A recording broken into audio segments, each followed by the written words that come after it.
สวัสดีครับสวัสดีครับเพื่อนๆพี่น้องที่รักทุกคนครับวันนี้เราจะมาต่อกันในแมงป่องภาค2นะครับวันนี้เพื่อนๆครับผมอยู่กับบรรยากาศนะครับริมบึงนะครับที่บ้านในเลควิวรีสอร์ทจังหวัดกระบี่นะครับก็เลยถือโอกาสนำภาพสวยๆวิวงามๆมาแบ่งปันให้กับเพื่อนๆเพื่อนๆครับแมลงป่องภาพหนึ่งถ้าเพื่อนๆได้ฟังแล้วเนี่ยเพื่อนๆก็ว่าเราได้เข้าใจธรรมชาติของมนุษย์มากขึ้นไประดับหนึ่งวันนี้เราจะมาเรียนรู้ลึกซึ้งเพิ่มเติมกันอีกนะครับแมลงป่อง2นั้นเนี่ยเรื่องมันมีว่าณชายน้ำแห่งหนึ่งนะครับใกล้ๆกับไอ้ที่เจ้ากบกับแมลงป่องในภาคหนึ่งเขาข้ามไปนั่นแหละนะครับตอนนี้สภาพบรรยากาศทุกอย่างเป็นปกติแล้วนะครับก็มีนักบวชท่านหนึ่งท่านก็เดินสมาธินะครับเดินสมาธิก็เจริญสติอยู่ในบริเวณใกล้ริมน้ำขณะที่เดินอยู่นั้นขณะที่ท่านกำลังจะกลับตัวท่านเผอิญเหลือบไปเห็นว่ามีแมลงป่องมันตะเกียกตะกายอยู่ในน้ำเพราะว่าแมลงป่องนี้มันโดนน้ำไม่ได้นะฮะมันต้องอยู่ที่แห้งพอมันโดนน้ำมันจะเสียชีวิตไม่รู้มันทำอีท่าไหนมันล่วงอะครับเพื่อนๆมันก็เลยไปตะกายอยู่ในน้ำมันก็ว่ายน้ำไม่ได้นักบวชเห็นดังนั้นก็รีบเข้าไปเลยครับแล้วเอามือเนี่ยประคองเข้าไปเพื่อจะให้แมงป่องเนี่ยมันเกาะขึ้นมาแล้วจะได้เอามาช่วยพ้นน้ำขณะที่เอามือประคองมันขึ้นมาจากน้ำได้ปั๊บเนี่ยครับกำลังจะเอามันวางบนพื้นไอ้แมลงป่องไม่รู้ตัวเดิมหรือเปล่านะครับมันก็ยกนะครับเดือยเหล็กในชูขึ้นมาอย่างนี้ปั๊บแล้วมันก็ต่อยปั้งลงไปที่มือของนักบวชเลยโอ้โหนักบวชมือชาก็หมดเรี่ยวแรงก็แมงป่องก็ล่วงหล่นไปบนพื้นแห้งก็เข้าไปหากินของเขาหายไปนักบวชก็มือชาก็เลยลงนั่งสมาธิอยู่นะครับเป็นอย่างนี้เวลาผ่านไปมาอีกแล้วครับขณะที่นักบวชกำลังเดินระลึกการก้าวการย่างอยู่นั้น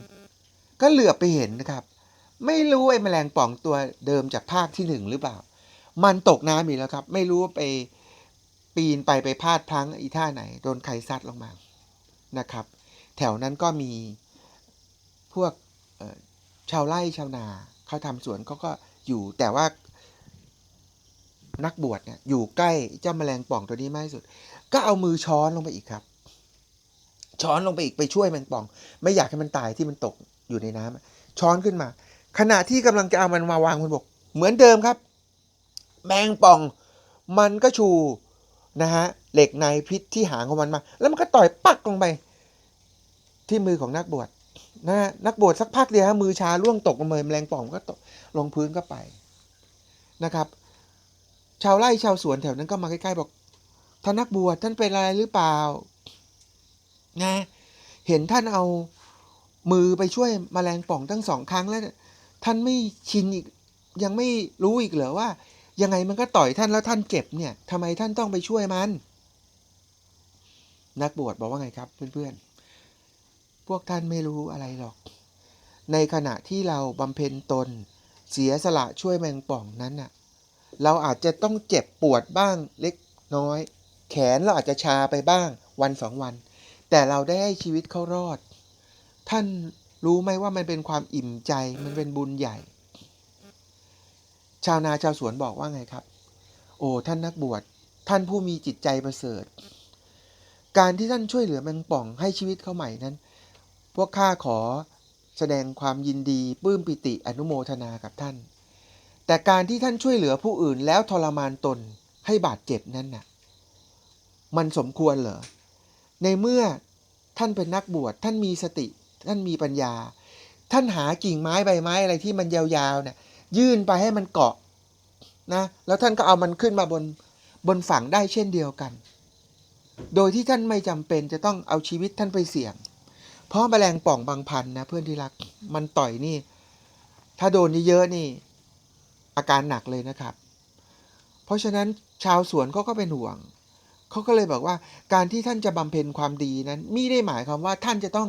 ช่วยเหลือผู้อื่นและเบียดเบียนตนเองเหมือนกับที่ยุคนี้เขาบอกว่าเอ็นดูเขาเอ็นเราขาดนะครับเราสามารถช่วยในรูปแบบที่ตัวเราเองไม่เบียดเบียนตัวเองไม่เดือดร้อนและผู้อื่นก็มีความสุขพ้นจากความทุกข์ได้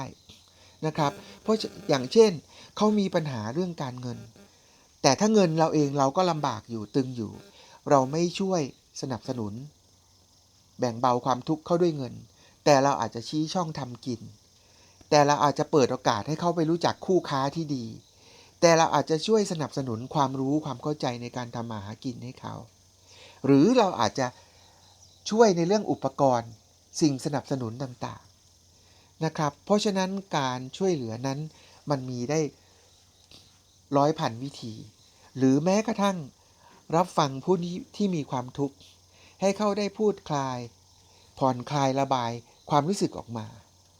ช่วยเขาคิดหาทางแก้ไขสิ่งเหล่านี้เราทำได้มากมายครับโดยที่เราไม่เดือดร้อนหรือไม่ทุกข์ทรมานจนเกินไปอาจจะเหนื่อยยากบ้าง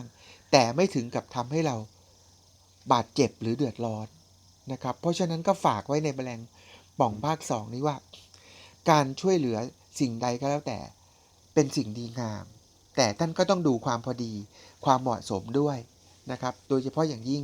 พวกเราชาวเอเชียหรือผู้ที่มีจิตใจดีงามทั่วโลกนั้นก็เป็นคนที่ชอบช่วยเหลืออยู่แล้วผมก็ขอร่วมยินดีนะครับแต่ขณะเดียวกันก็ดูว่าแค่ไหนพอเหมาะพอสมแล้วถ้าเพื่อนเห็นว่าสิ่งเหล่านี้ดีและมีประโยชน์เพื่อนๆกดแชร์ไปเลยนะครับสร้างสังคมแห่งความรักความเมตตาและการแบ่งปันเกื้อกูลกันนะครับในขณะเดียวกันถ้ามีสิ่งไหนอยากให้ผมปรับปรุงอย่างเช่นเพื่อนๆบอกว่าชอบฟังนิทานผมก็จะสรรหานิทานที่พอที่จะอยู่ในประสบการณ์ชีวิตแล้วทำให้ชีวิตเราดีขึ้นมาได้ก็นำมาแบ่งปันให้เพื่อนๆเพราะฉะนั้นก็กดแชร์กดแบ่งปันกันไปถ้าชอบก็กดไลค์นะครับถ้าใช่อยากดูกันบ่อยๆก็กดติดตามกดกระดิ่งเตือนกันนะครับแล้วก็ขอบคุณทุกท่านสำหรับเพื่อนที่มีเรื่องราวดีๆผลิตคลิปดีๆออกมาใน YouTube ผมก็จะขออนุญาตแวะเวียนไปเยี่ยมเพื่อนๆเหล่านั้นไปเรียนรู้จากท่านเช่นเดียวกันในท้ายนี้ผมขอให้ความดีสิ่งดีงามที่ผมทำมาในอดีตทั้งที่ระลึกได้ทั้งที่ระลึกไม่ได้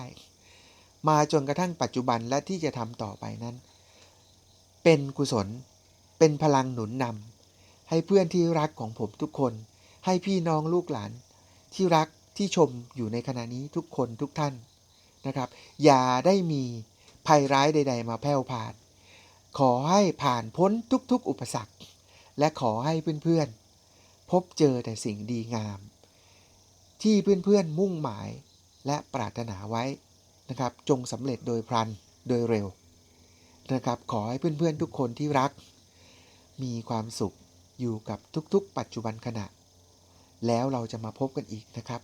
เที่ยวหน้าจะไม่ใช่แมลงป่องภาค2แล้วนะแต่เป็นเรื่องผมวางแล้วท่านยังไม่วางอีกหรือแล้วมาพบกันนะครับสวัสดีมีความสุขทุกท่านครับสวัสดีอยู่กับปัจจุบันขณะครับมีความสุขทุกท่านครับ